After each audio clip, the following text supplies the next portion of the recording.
Hola, mi nombre es Arrigo y en este video voy a resolver el problema número 3 del examen de álgebra lineal 2022 para la admisión a la maestría y el doctorado del posgrado de Ciencias Matemáticas de la UNAM. En este ejercicio vamos a aprender sobre el proceso de Gram-Schmidt y sobre los eigenespacios. Entonces veamos de qué se trata este ejercicio. Entonces el ejercicio dice, suponga que 1e a la t y e a la menos t es una base de un espacio vectorial V de dimensión n igual a 3 de funciones continuas en t de menos 1 a 1. Definas el siguiente producto escalar y el producto escalar es la integral, o sea, de u con b, o sea, la integral de menos 1 a 1 de u por b.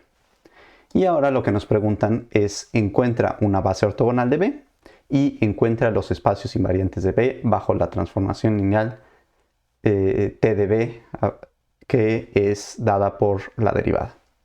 Ahora, solo como recordatorio, cuando les hablen sobre producto escalar o producto interno o producto punto, los tres nombres quieren decir la misma cosa. Entonces, ¿por qué vamos a utilizar Gram-Schmidt? Pues justamente para esta parte de encontrar una base ortogonal. ¿Y para qué vamos a utilizar los eigenespacios? Pues para encontrar los espacios invariantes. Entonces vayamos directamente a ver de qué se está tratando este problema. Pero primero veamos qué es estas funciones. O sea, qué es este espacio. Este espacio pues son estas combinaciones lineales de estas tres funciones. Y esas tres funciones pues realmente son estas tres líneas, ¿no? Si uno las grafica, nos da la función constante 1, la función e a la t y la función e a la menos t. Pero al pensar que esto es una base de B, pues realmente lo que nos está diciendo es que son todas las que B son todas las combinaciones de estos tres elementos, ¿no? Donde estoy pudiendo hacer cualquier vector en B, pues es una combinación del escalar 1, ¿no? Más A2 por e a la t, más A3 por e a la menos t, ¿no? Donde estos A1, A2, A3 viven en los reales. Entonces esto es una función cualquiera que vive en este espacio B, ¿no? Porque al fin y al cabo, si cualquier función se puede escribir como combinaciones lineales de estos, pues esto es la forma de escribir una combinación lineal general de estos tres elementos, de estos tres vectores, que en realidad son funciones.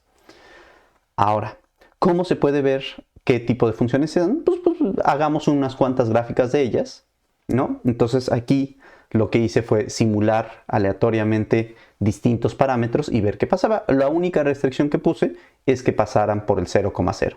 Eso lo hice solamente con motivos de que se vieran bonitas las gráficas, pero al fin y al cabo, al cambiar por dónde pasan, pues lo pueden cambiar con este parámetro, ¿no? Pero si yo hubiera dejado libre ese parámetro A1, pues entonces me hubieran quedado gráficas que serían difíciles de ver a simple vista. Ok, entonces estas son unos ejemplos de las curvas que nos salen al hacer estas transformaciones lineales. Y noten que pues, justamente nos está permitiendo tener distintas curvaturas, ¿no? Podemos tener como especies de parábolas, especies de x al cubo, ¿no? Pero al fin y al cabo son estas funciones al variar estos tres parámetros. Ahora, por ahí no se imaginen cómo me costó trabajo hacer esta función. Espero que sí les haya gustado esta animación, este GIF que hice.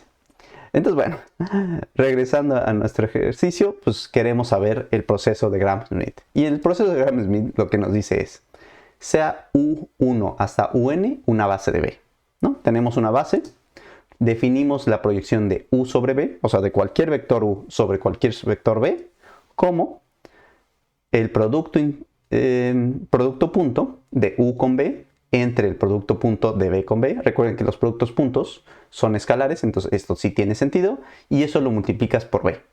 Pero entonces, ¿cuál es la interpretación geométrica de esta proyección? Pues es si yo tengo un vector azul, ¿no? Que es el B, y un vector rojo, que es el U, pues quiero ver cuál es la sombra que proyecta este vector U sobre B, y pues es justamente este vector verde, ¿no? Es decir, qué tanta información puedo obtener del vector U, pero solamente expresado en términos de B, ¿no? Eso es algo muy importante, les vuelvo a decir.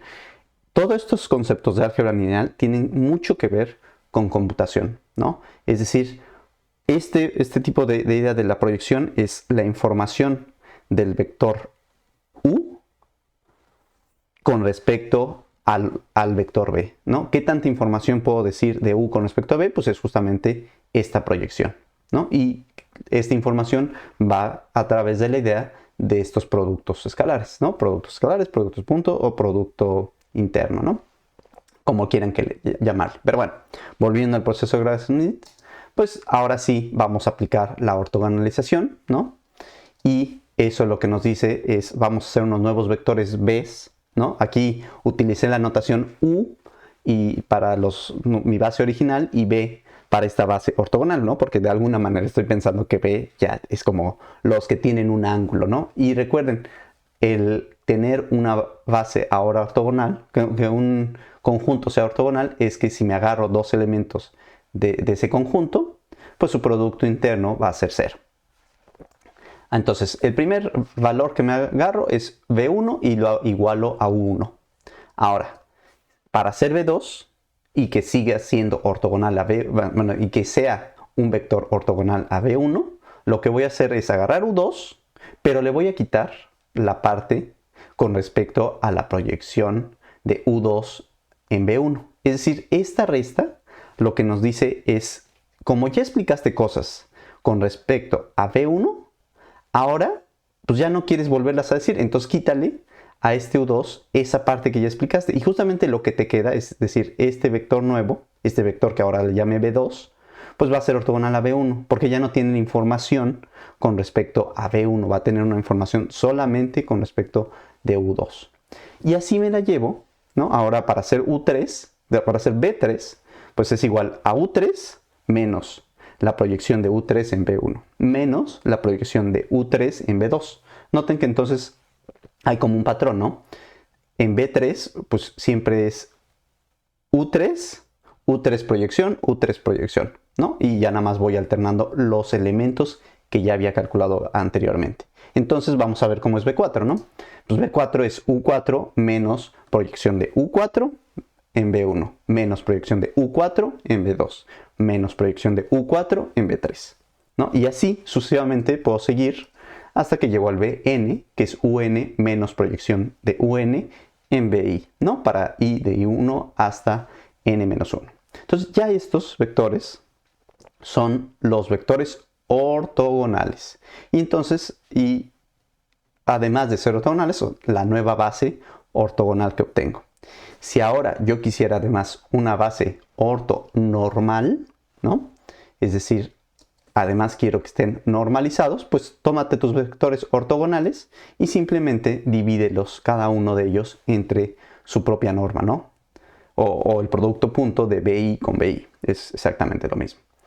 Ahora, recuerden que eso quiere decir que estos nuevos vectores EI, o sea, vectores normalizados, quiere decir que la norma de EI es igual a 1, ¿no? Entonces, ese es el único truco extra que uno tiene que hacer. Entonces, esto, de alguna manera, es nuestro proceso de Gram-Schmidt, ¿no? En muchos libros pueden encontrar que es esta parte, pero a mí me gusta ponerlo bien, puntualizar tanto esta parte de qué es los elementos que tienes y cuáles son la definición de proyección y si además lo quieres normalizar, ¿no? En muchos libros lo que van a encontrar es solamente este punto número 3.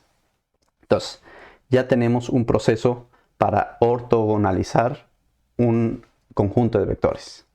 Entonces, como necesitamos encontrar un montón de productos puntos de esta base, ¿no? Para ese proceso que acabamos de definir, pues encontremos justamente todas las combinaciones de los productos escalares de estos elementos de la base. Entonces, primero encontremos el producto escalar de 1 con 1, ¿no? Entonces, el 1 con 1, pues dado por esta cosa, pues es la integral de menos 1 a 1 de la función 1 por la función 1. Y eso pues, tiene, si uno integra esta función, pues te da un 2. Ahora vamos a hacer la 1 con e a la t. Entonces 1 con e a la t, pues tomo esta definición y simplemente pongo aquí un 1 y aquí un e a la t, es decir, lo escribo ahora así. Y entonces integro y me sale este número, ¿no? Es e menos 1 entre e. Así me sigo. Ahora voy a hacer 1 con e a la menos t. Y análogamente me queda otra vez e menos 1 entre e, ¿no? Si hago esta integral, me vuelve a dar este número. Una coincidencia curiosa con este otro número. Y ahora vamos a pasar con este. E a la t con su producto escalar con e a la t, pues es esto y nos da este número. E a la t con e a la menos t, pues ahora nos vuelve a dar un 2. Y e a la menos t con e a la menos t nos da e a la 4 menos 1 entre 2e a la 2. Y noten que todos estos ya son escalares, ¿no? Ya no dependen de la t, son justamente unos números, ¿no? Que son los productos escalares de todos estos elementos de la base con otro elemento de la base. Entonces ya vamos a poder aplicar Gram-Schmidt. Ahora, utilizando Gram-Schmidt con nuestra base, es decir, ahora yo le voy a llamar U1 a la función 1, U2 a la función e a la t y U3 a la función e a la menos t. Entonces, B1, habíamos dicho que el proceso nos decía haz U1, ¿no? Entonces, B1 es igual a U1, que en este caso es la función 1. Ahora B2. B2 es U2 menos la proyección de U2 en B1, ¿no? Entonces, recordando un poquito qué es la proyección de U en B, tengámoslo aquí escrito, pues vamos ahora sí a escribirlo, ¿no? Entonces, esta proyección nos queda U2, B1 entre B1, B1 por B1, ¿no? Apliqué esto para estas U2 y B1 y ahora me acuerdo, ahora sí voy a sustituir con mis funciones y pues U2 es e a la t y esto, pues ahora me queda el producto escalar de e a la t con 1 entre el producto escalar de 1 con 1, ¿no? Y eso multiplicado por el vector que es la función 1. Ya habíamos calculado cuánto valían esas integrales y aquí simplifiqué un poquito ese valor, ¿no? Aquí sustituí el valor de eso y el valor de este otro y nos quedó esto de aquí. Ahora pues vamos a calcular B3, ¿no? Nuestro tercer vector ortogonal. Y entonces U3 menos la proyección de U3 en B1 menos la proyección de U3 en B2. Y ahora pues vamos a utilizar quiénes eran U3 y B1 y B2, ¿no? Entonces U3 es menos e a la menos t.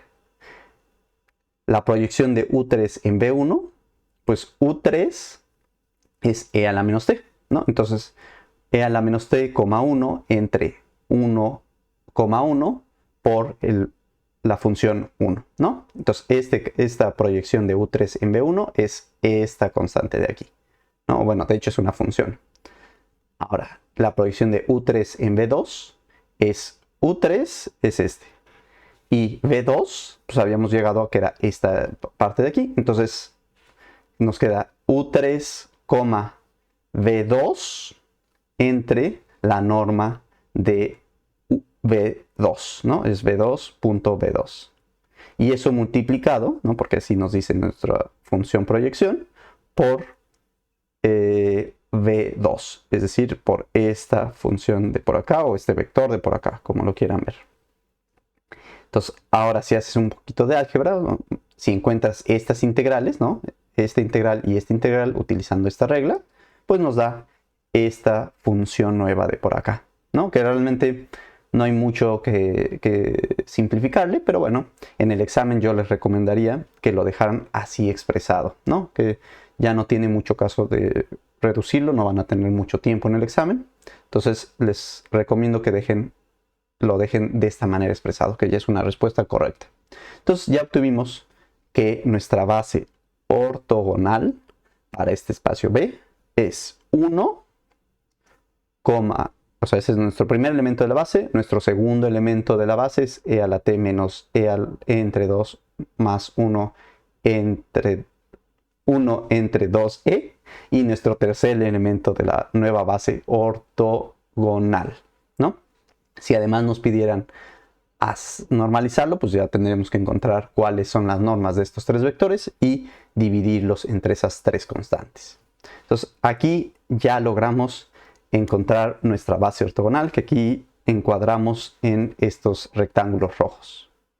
Ahora pues pasemos al segundo ejercicio, que es, bueno, el segundo inciso, que es encuentre todos los espacios invariantes de B bajo la transformación lineal dada por la derivada.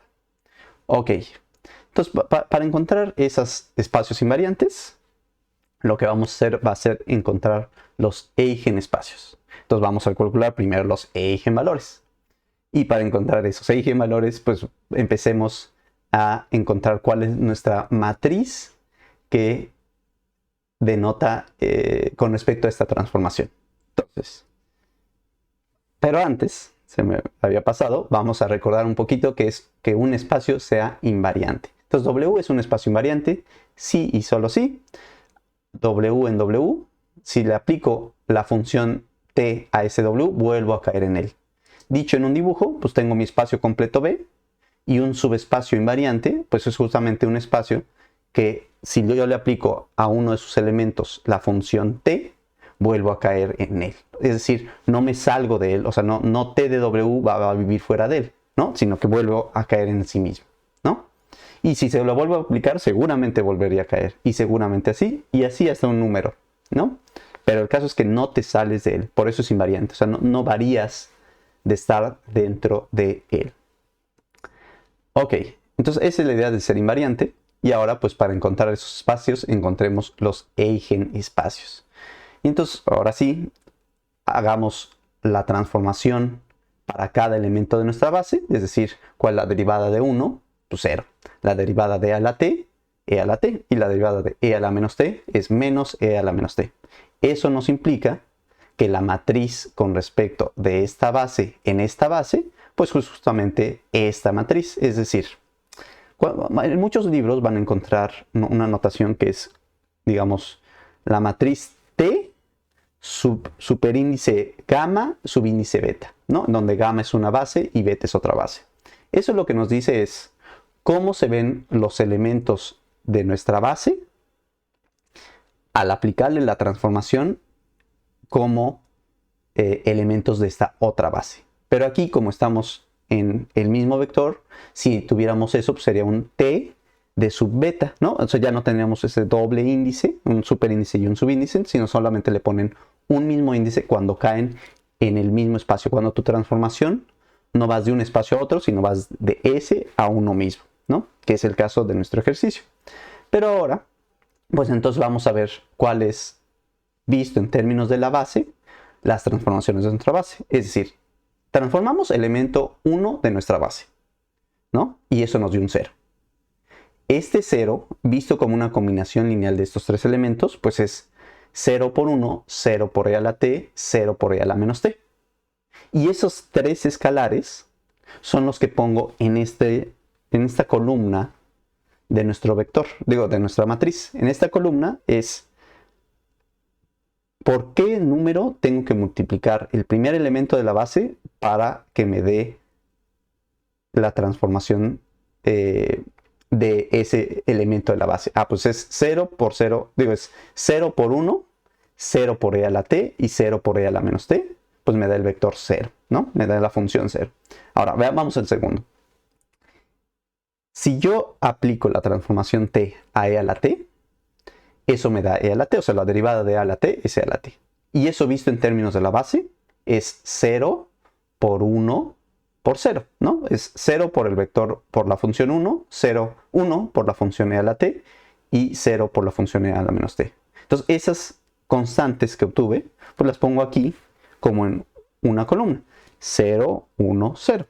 Y por último, hago lo mismo con e a la menos t. Al aplicarle la derivada, pues me da menos e a la menos t. Y eso visto como en esta base, pues es 0, 0, menos 1. 0, 0, menos 1. Entonces, esa es la razón para calcular la matriz de nuestra transformación.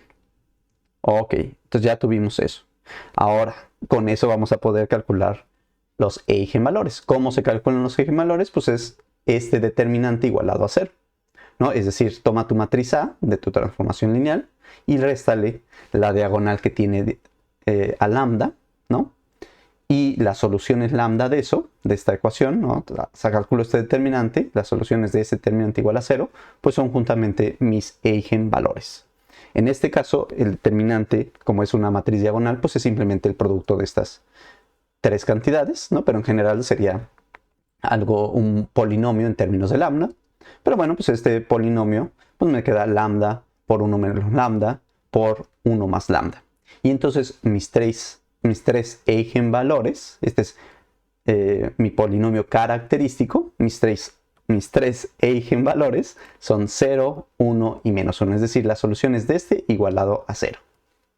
Entonces ya obtuvimos nuestros eigenvalores. Sé que este problema es un poquito largo, pero la verdad vale mucho la pena. Vale mucho la pena que pongan mucha atención. Además, si es un poquito largo, créanme que hice mi mejor esfuerzo para hacer lo más amable, lo más presentable, lo más sucinto, lo más cortito. Pero aún así es un ejercicio un poquito largo. Entonces, ok, llegamos a nuestros eigenvalores y ahora sí calculemos nuestros eigenespacios, ¿no? Y para obtener los eigenespacios de 0, 1 y menos 1, pues son dados por esta ecuación, ¿no? En general apréndanse eso. Esta es la ecuación para obtener los eigenespacios. Y nada más hay que variarlos cuando lambda vale 0, cuando lambda vale 1 y cuando lambda vale menos 1. Es decir, para los distintos valores de los eigenvalores. Ahora, para lambda igual a 0, esta ecuación, ¿no? Esta matriz por este vector, nos queda justamente A, ¿no? Porque lambda vale 0, entonces no le tengo que restar nada. Y eso multiplicado por este vector, pues es lo mismo que el sistema de ecuaciones y igual a 0 menos z igual a 0. Entonces ese sistema de ecuaciones nos pone dos restricciones, una en y y una en z. Eso nos va a decir exactamente cuál es el eigenespacio. El eigenespacio va a ser el generado por 1, 0, 0. Es decir, x sí toma un valor, pero fuera de eso los otros dos tuvieron que valer 0. En algunos casos sí les va a ocurrir que les va a quedar, digamos, x igual a 2y. Entonces simplemente evalúan x igual a 1 y y igual a 2 y y igual a sustituye, o sea, más bien, si les quedara en este caso unas funciones, o sea, que tus entradas de tu vector no son tan sencillas, sino son algunas como 2x igual a y, pues ahí evalúen, hagan x igual a una constante y entonces pongan cuánto les queda a las otras entradas con respecto a esa constante, y eso es justamente tu eigenvector, ¿no? Este es mi eigenvector 1, 0, 0. ¿Por qué? Porque la constante x, ¿no? Porque la entrada de mi vector x está libre, ¿no? Entonces le pongo un 1. La y y la z sí tienen que valer 0, ¿no? Entonces ahí ese es el eigenespacio. Ahorita lo estoy expresando en coordenadas de los reales y en un momento más regresaremos a nuestras funciones, pero ahorita para aterrizar las ideas veámoslo así. Ahora, para lambda igual a 2, otra vez aplico mi ecuación, me queda que a menos lambda i es esto y eso por x, y eso me va a implicar que menos x es 0 y que menos 2z es 0. Eso me da que el eigenespacio de lambda igual a 1, este E2, E sub 1, es el generado por 0, 1, 0. Es decir, la entrada x, o sea, la primera entrada es 0. La segunda entrada tiene que valer 1 porque la y, bueno, más bien puede valer 1 porque la y no está restringida. Y la tercera entrada sí tiene que volver a valer 0, ¿no? Es decir, es el generado por este vectorcito, ¿no? Estoy dejando libre la segunda entrada, es lo que nos dice esta ecuación. Y por último, para lambda igual a menos 1, pues otra vez aplico esta ecuación, ¿no? Pero con lambda igual a menos 1 me da esta matriz multiplicado por esto. Eso implica que x es 0 y que 2y es igual a 0. Entonces ahora la entrada que está libre es la z, ¿no? Entonces me queda que el e del menos 1 es 0, 0, 1. Entonces esos son nuestros tres eigenespacios. Pero en términos de R3, ahora pasémoslos, pues sí, a términos de esto, ¿no? Y eso, pues justo el eigenespacio 1, 0, 0 en nuestra base, pues justo es el eigenespacio generado por la constante 1, o por la función 1, por el vector 1. El eigenespacio 1, ¿no? Es decir, cuando lambda vale 1, es dado por 0, 1, 0. Es decir, solo fíjate en esta segunda elemento de tu base. Entonces, eso es el generado de e a la t. Y por último, pues es el generado de e a la menos t, ¿no? Porque nuestra tercera constante, nuestra tercera entrada de nuestro vector era un 1, que corresponde a la tercera entrada de nuestra base. Y entonces pues ya tenemos este eigenespacio 3. Este tercer eigenespacio. Entonces ya tenemos estos tres eigenespacios. ¿Qué es lo increíble de los eigenespacios? ¿Por qué tienen que ver con los invariantes? Porque justamente los eigenespacios son los espacios de elementos que tú al tomar un vector ahí, vuelves a caer en ese mismo vector, pero tal vez alargado, ¿no? Eso es lo que hacen los eigenespacios. Son los espacios correspondientes a los eigenvectores, tales que tu eigenvector al aplicarle t solamente te lo alarga o te lo encoge, ¿no? Entonces estos tres son nuestros eigenespacios, lo cual pues justamente son espacios invariantes, ¿no? Son espacios que al aplicarle la transformación lineal vuelves a caer en sí mismos, ¿no? Entonces esos son exactamente los que necesitábamos para nuestra pregunta.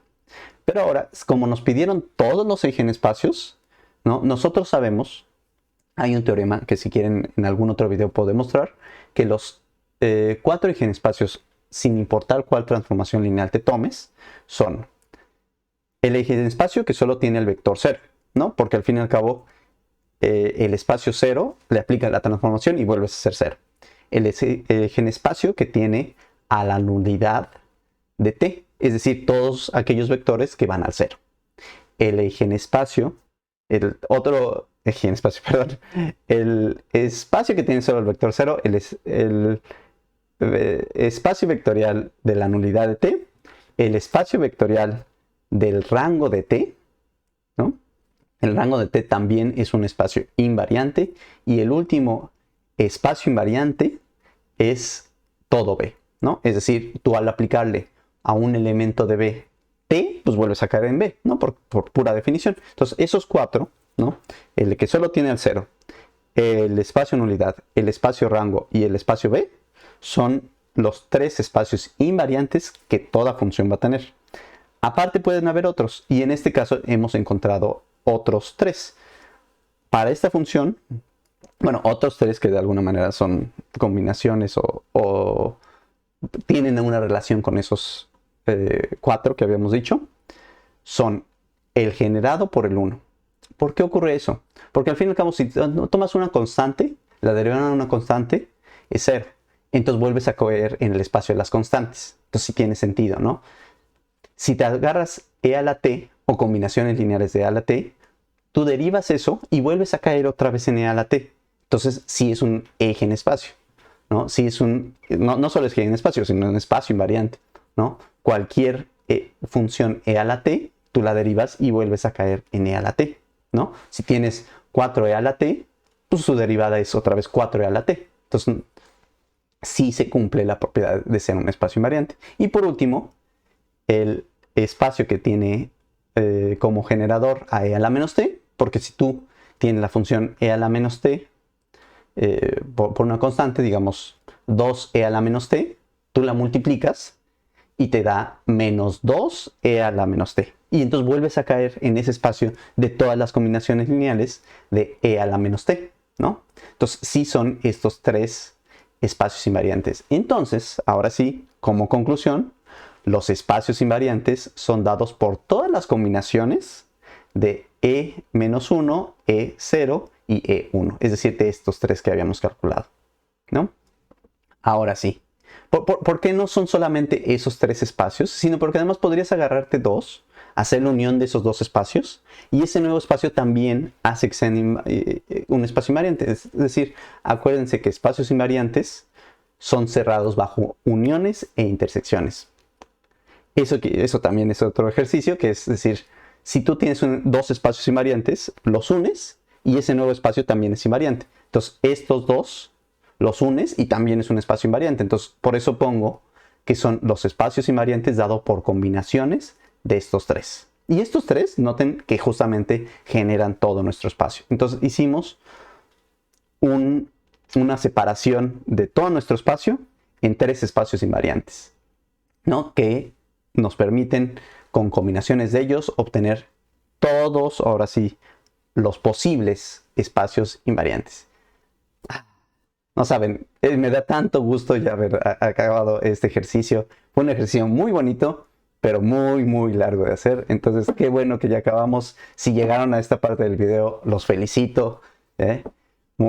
Ya saben lo que es el proceso de Gram-Schmidt y ya saben lo que son los espacios invariantes, los eigenvalores, los eigenvectores. Hemos logrado muchísimo. Muchas gracias y como siempre, acuérdense que la licenciatura ya no es suficiente, la maestría son 12,000 o 16,000 si es de doctorado, entonces estudienlo, aprovechenlo. Acuérdense, agosto y febrero son las inscripciones como cuando eran los anuncios de la SEP. Inscríbanse. Hacer un posgrado es una maravilla que la UNAM nos está dando. Aprovechenlo al máximo. Entonces, estudien mucho y los felicito por haber visto todo este video y nos vemos próximamente. Si quieren que haga otro video, dejen un comentario, denle like, suscríbanse, todo lo demás. Y acabamos. Nos vemos y mucha suerte.